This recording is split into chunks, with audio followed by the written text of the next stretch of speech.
Don't waste your time, hurry up. ሰዓታት ታባክን፣ ፈጠን በሉ። ቀጥ ያለ መስመር ስሩ። ባለፈው እንዴት እንደሚሰራ ሳይቻችሁ ነበር እና መድገም አለብኝ ማለት ነው።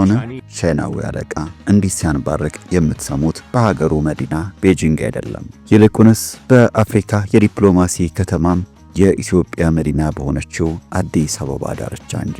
እንዲህ እንደ ባሪያ ንግድ ዘመን የሚጮህባቸው ወታደራዊ የሚመስለውን ልምምድ በየቀኑ የማድረግ ግዴታ ይጣለባቸው የዕለት ጉርስ የዓመት ልብስ ሽተው በቻይናውያን ድርጅት ውስጥ የተቀጠሩ የሀገሬ ልጆች ናቸው። እነዚህ ምስኪን ሰራተኞች ሁዋጃን በተሰኘ የቻይና ጫማ ፋብሪካ ውስጥ የተቀጠሩ ናቸው። ፋብሪካው በኢትዮጵያ ትልቁ ጫማ አምራች እንደሆነም ይነገርለታል። ሰራተኞች በየቀኑ ወታደራዊ ልምምዳቸውን ካከናወኑ ቻይናውያን አለቆቻቸውም የሚችሉትን ካንባረቁባቸው በኋላ ሁሌ የማይቀረው መፈክራቸውን ብለው ወደ ስራቸው ይገባሉ። ይህንን መፈክር 5000 ድርጅቱ ሰራተኞች በቃላቸው የመሸምደድ ግዴታም አለባቸው። ቻይናውያን በራሱ ቋንቋ ይናገራል። ከዛ ሰራተኞቹ ደግሞ በአማርኛ የሚተረጉም ሰው አለ። በየቀኑ እንደ አህያ ካልሰሩ እንደሚባረሩ ይነገራቸዋል። ከስራ በፊትና በኋላ የድርጅቱን መዝሙር መዘመርም ግዴታ ነው። ቻይናውያን አለቆች ኢትዮጵያውያን ሰርቶ አዳሪዎች በግልጽ ሲሰድቧቸው ሲያቃልሏቸውም ይታያል። ቻይናውያን ከበርቲዎቹ ኢትዮጵያን የሰው ጉልበት ርካሽ ስለሆነ መምጣት ያዋጣል፣ የአገሬ ለፍቶ አዳሪዎች ደግሞ የሚከፈለን ከማነሱ የእነሱ ቁጣና ግልምጫ ከበደን ሲሉ እንሰማቸዋለን። ፋብሪካዎቹ ከቻይና 10 እጥፍ ባነሰ ደሞዝ ኢትዮጵያውያን ከጠዋት 1 ሰዓት እስከ ምሽት 3 ሰዓትም ያሰሯቸዋል። A manager must be demanding. Otherwise, you are not good leaders. Is that understood? ሰላም ጤና ይስጥልን ውድ የቻናላችን ቤተሰቦች፣ ዛሬ የሁዋጃን የጫማ ፋብሪካን ዳርቻ አድርገን በቻይና ድርጅቶች ውስጥ ስላለው የጉልበት ብዝበዛና ዘመናዊ ባርነት ብዙ የምንላችሁ ይኖራል። እናንተም እስከ ዝግጅታችን ፍጻሜ ድረስ አብራችሁን እንድትቆዩ በአክብሮት እንጋብዛለን።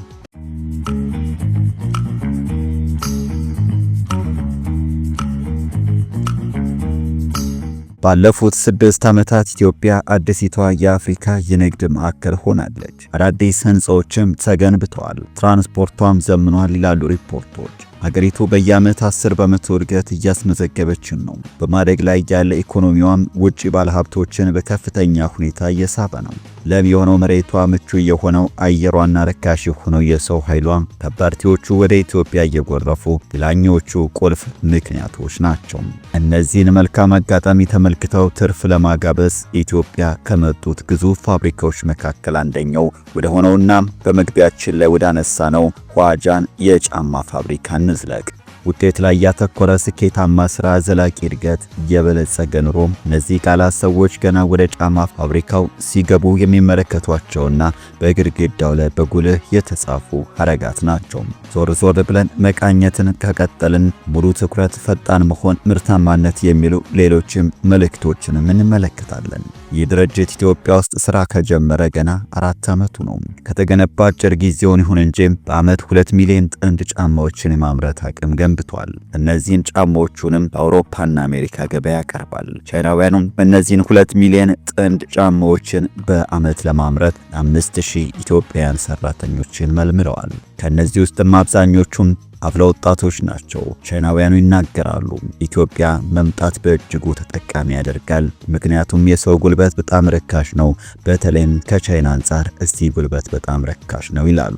በሁዋጃን የጫማ ፋብሪካ ኢትዮጵያውያን ሰራተኞች በወር የሚከፈላቸው ከ30 ዩሮ ያነሰ ነው። በወቅቱ የባንክ ምንዛሬ ቢዘረዘር በወር 4500 ብር ገደማ መሆኑ ነው።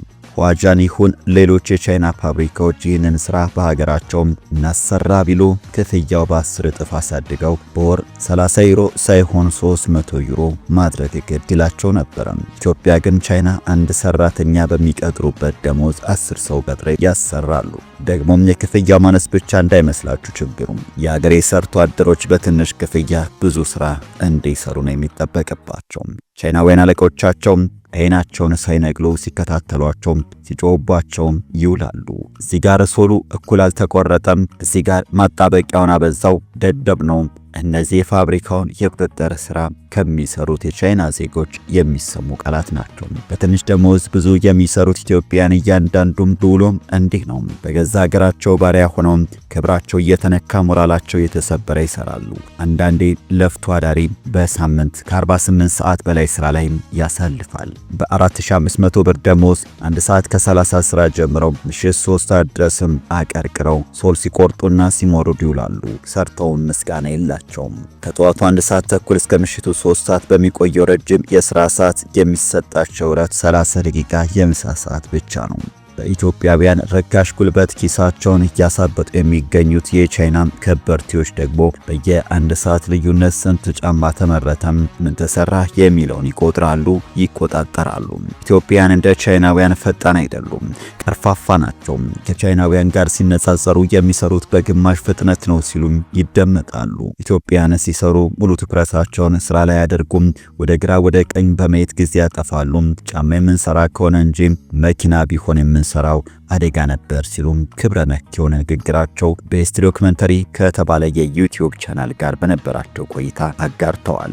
እዚህ ላይ ልብ የምንለው ጥሬ ሀቅ ግን ቻይናውያን በሀገሬ ለፍቶ አዳሪዎች እየሰሩ በሚሸጡት እየከበሩ ስለሆነ እንጂ እዚህ ያቆያቸው ሌላ ዓላማ የለም። ስራቸውም በጎ አድራጎት አይደለም። ለአንድ ቻይናዊ በሚከፍሉት ደሞዝ የ10 ኢትዮጵያን ላብ እየመጠጡ ምስጋናና ክብር እንኳን መንፈጋቸው ያስተዛዝባል። በዚህ ላይ ሌላ ግርምት የሚያጭር ነገር እንንገራችሁ። ከጠዋቱ 1 ሰዓት ከ30 እስከ ምሽቱ 3 ሰዓት ሲደክሙ የሚውሉ ሰራተኞችን ለመሆኑ የሥራ አካባቢያችሁ እንዴት ነው ብሎ ለመጠየቅ አብሯቸው የቅርብ አለቆቻቸው መኖር አለበት። እዚህ የቅርብ አለቆች ቻይና ድረስ ሄደው የሰለጠኑ ደግሞ ከሌላው አንጻር የተሻለ የሚከፈላቸው ኢትዮጵያን ናቸው።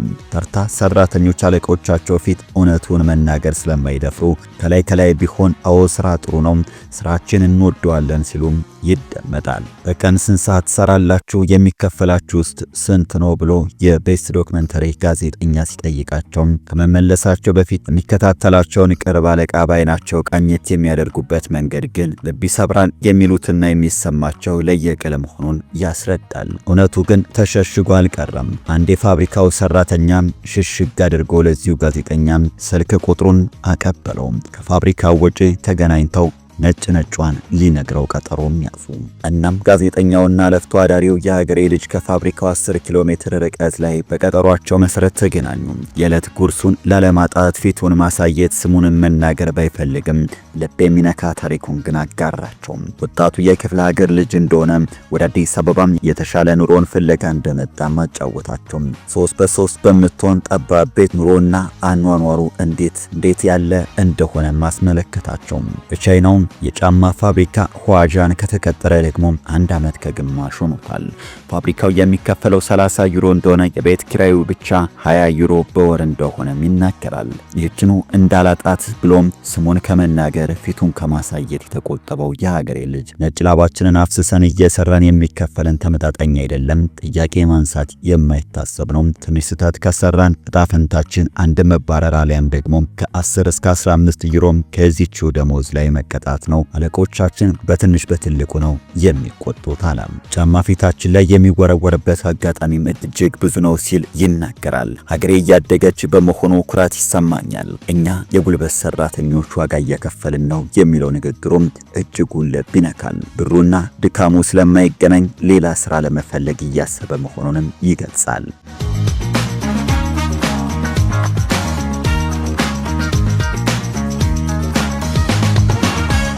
በነገራችን ላይ ርካሽ የሰው ጉልበት ሰፊና ለም መሬት ብለው የሚመጡት የቻይናውያን ድርጅቶች ብቻ አይደሉም። የሌሎች በርካታ ሀገራት ቱጃሮችም ይህንኑ መልካም አጋጣሚ በማየት በኢትዮጵያ ፋብሪካቸውን ተክለዋል። ከእነዚህ አንዱ በፈረንሳይ ቦርዶ ከተማ መቀመጫውን ያደረገውና የዓለማችን 3ኛው ግዙፍ የወይን አምራች ድርጅት የሆነው ካስትል አንዱ ነው። የዚህ ግዙፍ ድርጅት ዋና ስራ አስፈጻሚ የሆኑት የ64 ዓመቱ በርናንድ ኩሌስ ወደ ለምለሚቱ ሀገራችን ጎራ እያሉም ወይን እርሻቸውን ይጎበኛሉ። የምድረ ገነቱ ሀገራችን ያበቀለችውን ወይንም ቀምሰው ጥፍጥናውን መስክረዋል። ከፈረንሳይና ከዚህ ሲባሉ እንዲያውም በኢትዮጵያ የበቀለው የተሻለ ጣፋጭ ስለመሆኑ መስክረዋል። እንደ ዋና ስራ አስፈጻሚው ገለጻ ኢትዮጵያ ቀጣዩ የዓለም የወይን ማምረቻ ማዕከል ነች ይላሉ።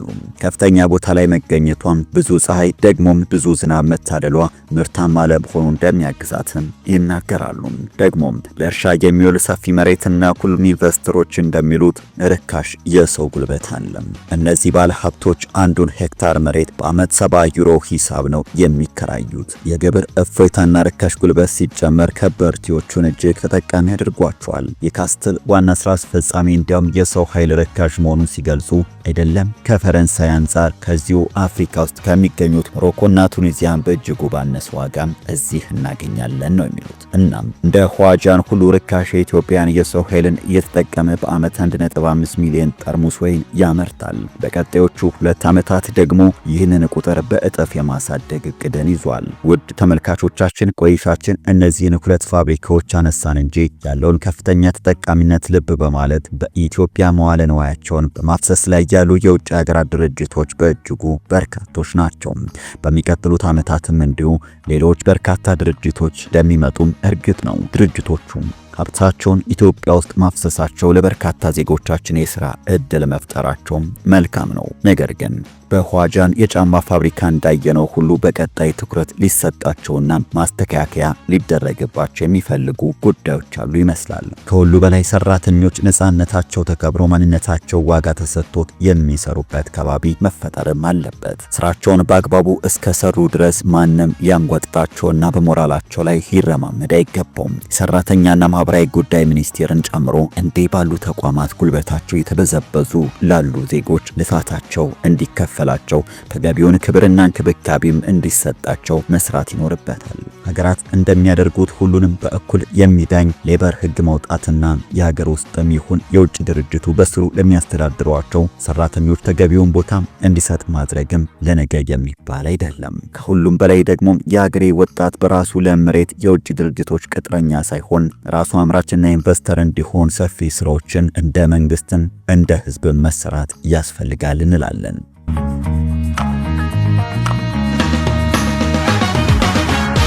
ውድ የቻናላችን ቤተሰቦች እንዲህ ለዛሬ የኋጃን የጫማ ፋብሪካ መነሻ አድርገን በሀገራችን ባሪያ ስለሆኑ ሰራተኞች ያዘጋጀንላችሁ ጥንቅር ይህንን ይመስል ነበር።